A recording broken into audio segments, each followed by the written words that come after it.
Trajtimi i rasteve të dhunës në familje vazhdon që të ketë kritika në nivel vendi. Cila do të jetë qasja juaj për trajtimin më adekuat dhe që të ketë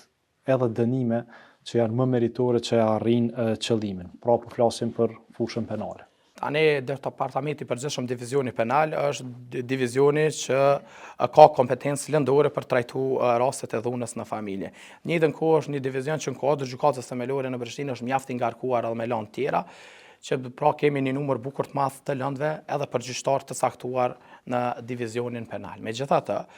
çështja e rasteve të dhunës familje ne do ta kemi prioritetin kryesor në këtë departament, respektivisht divizion, ku unë vlerësoj që përkundër që ka shumë raste që nuk mund të marrin trajtim në kohë ashtu siç e parashë kodi i procedurës penale, ne do të kemi objektivin kryesor që të paktën në rastet e dhunës familje të trajtohen në afate kohore strikte ashtu siç e parashë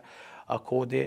i procedurës penale, andaj këto çështje do të jenë një nga prioritetet kryesore që ne do t'i trajtojmë në takime punës që ne i quajmë edhe kolegjume, dhe aty do të adresohen dhe do të jetë një nga pikat kryesore që secili gjyqtar do të trajtojë këto raste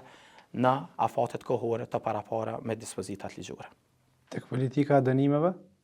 Unë jam një prej personave, të them drejtën, që jam kritik në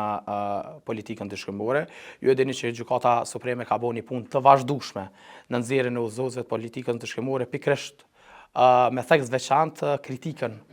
për sanksione mbase jo adekuate, por herë edhe për të mundu me i trajtu rastet e njëjta në mënyrë të njëjtë, kuptohet për aq sa është e mundshme, sepse ne jemi të vetëdijshëm se secili rast ka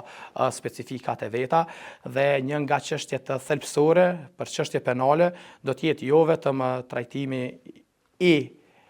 rritjes së politikës ndëshkimore, ashtu siç e parashë udhëzuesi për politikën ndëshkimore, por edhe trajtimi i barabartë i rasteve për aq sa është e mundshme që kryesit e vepra penale për raste të njëjta dhe të ngjashme në karakteristika të njëjta pak a shumë të marrin dënime të ngjashme.